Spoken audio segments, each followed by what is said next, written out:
Bienvenue dans votre émission Écho du savoir. Écho du savoir, votre émission. L'émission qui traite des questions d'actualité, l'émission qui conseille. Aujourd'hui, grâce à notre nouvelle rubrique, Coach, j'ai une question.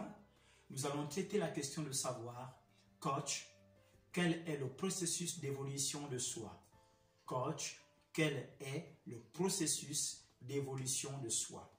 Autrement dit, comment peut-on évoluer de manière intime, de manière personnelle pour aller vers d'autres horizons?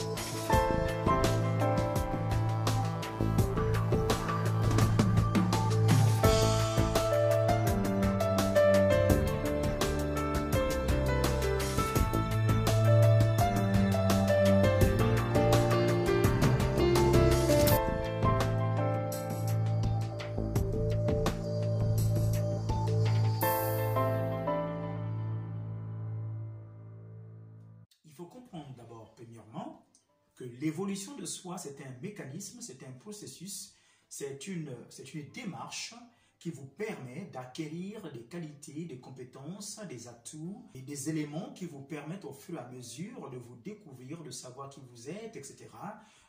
Quel est le sens de votre vie, qu'est-ce que vous êtes venu faire sur Terre, ou du moins comment vous pouvez contribuer à aider la société, etc., etc. Processus d'évolution de soi. Quel est le processus d'évolution de soi? Retenons tout de suite qu'il y a une première condition pour évoluer, pour que vous puissiez évoluer de manière personnelle. La condition sine qua non première, bien sûr, il y en a d'autres conditions, mais la première condition que je m'avais citée, c'est la connaissance de soi. Qu'est-ce que cela sous-entend, la connaissance de soi? La connaissance de soi, comme le disait Socrate, connais-toi toi-même, tu connaîtras le monde et les dieux. Ça veut tout simplement dire, c'est le choix d'être. C'est le choix d'être soi-même, c'est le choix de savoir que nous sommes, que nous existons dans le présent et non dans le futur ou dans le passé. C'est le choix d'être. C'est le fait d'avoir choisi d'être ce que je suis aujourd'hui.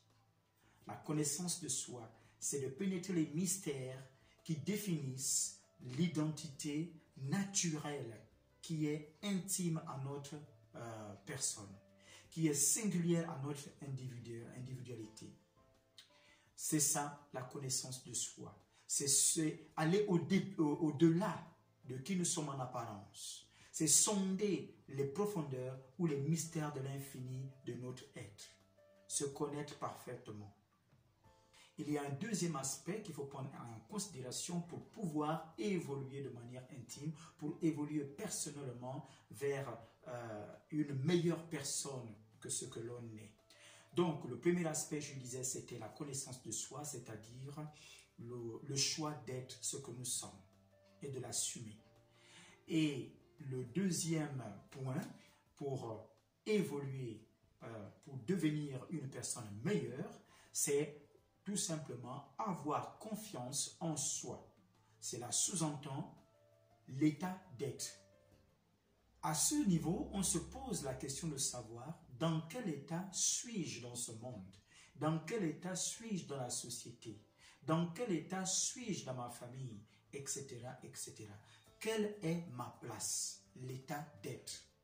Comment suis-je? Comment je me perçois? Comment je me vois? C'est ça la confiance en soi. C'est ça l'état d'être.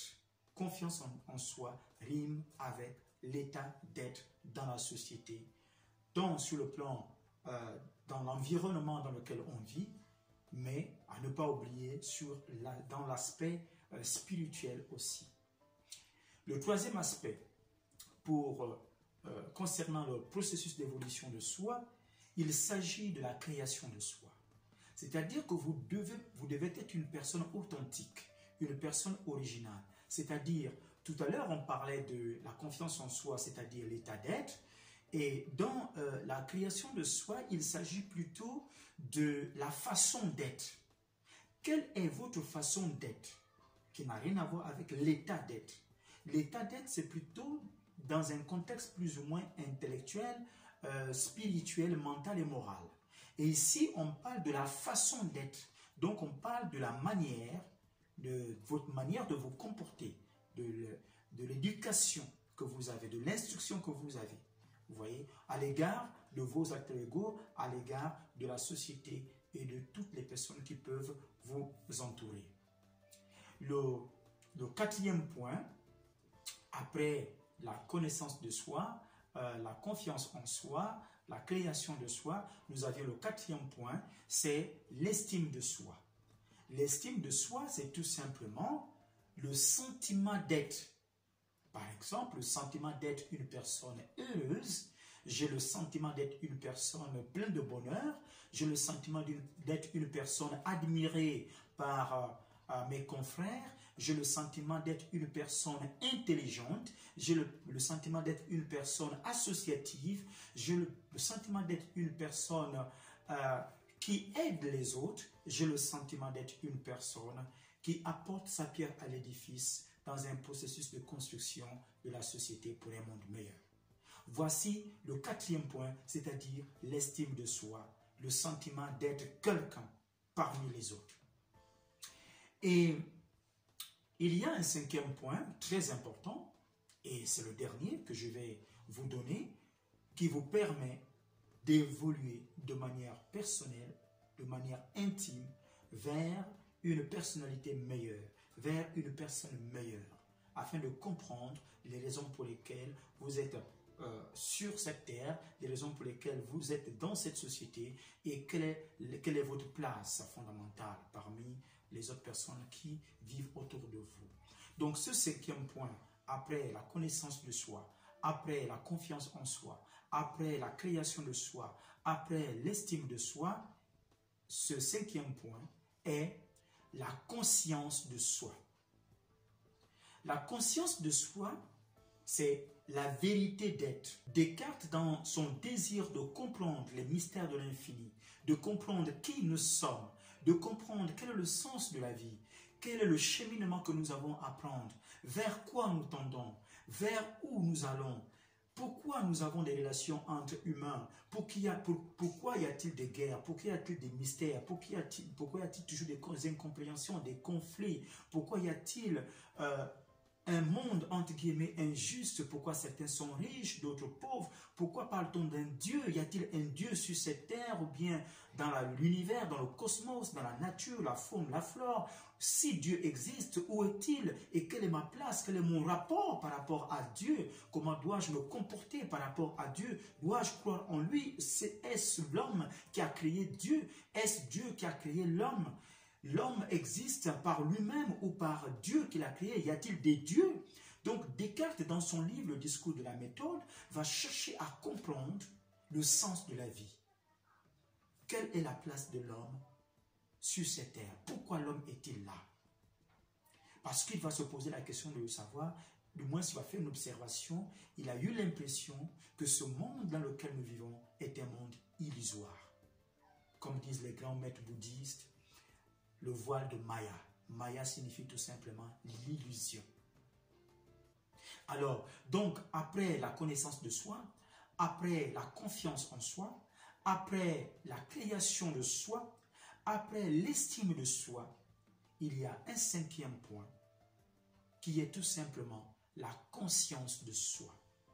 La conscience de soi, je vais résumer cette notion vaste que je ne saurais vous définir dans une simple vidéo. La conscience de soi, c'est tout simplement la vérité d'être. C'est-à-dire la vérité indéniable de dire que je suis ce que je suis. Je suis dans l'instant présent. Je suis dans l'instant manifeste. Je ne suis pas dans le passé, je ne suis pas dans le futur. Le fait de prendre conscience de son existence, c'est tout simplement réaliser que nous sommes un être immanent. Nous sommes un être qui existe. Nous sommes un être qui a un sens. Je suis conscient de ma propre existence parce que je peux me prouver à moi-même que j'existe. L'autre peut douter de mon existence. Mais douter de mon existence, c'est douter de sa propre existence. Donc on ne peut prouver son existence qu'en étant conscient qu'on existe soi-même.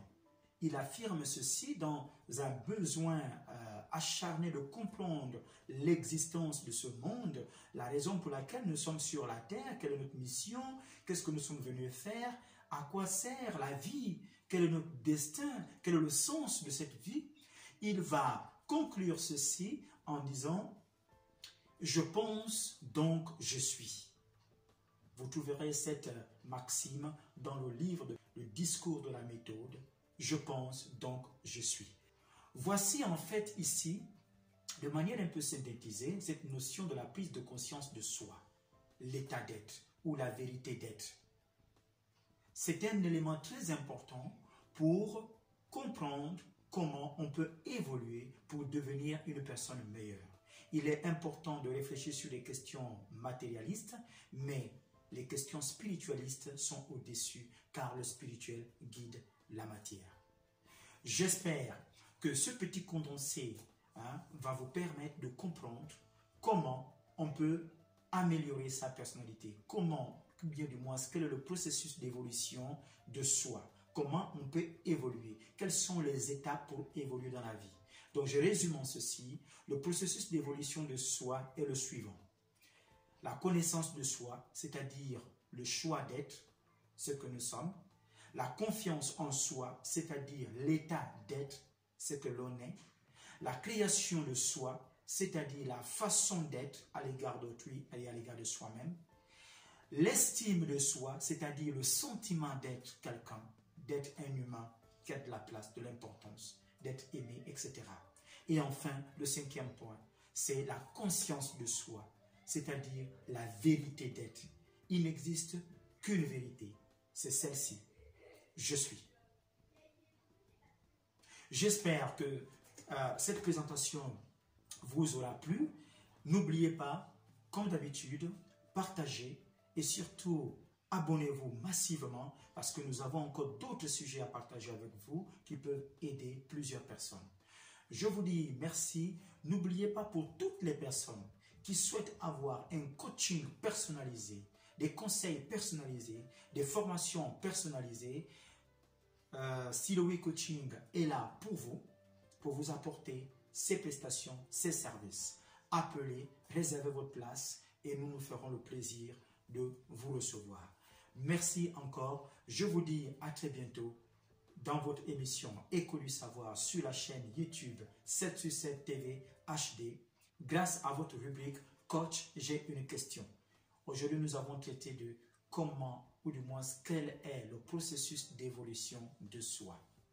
Surtout, n'oubliez pas, restez chez vous.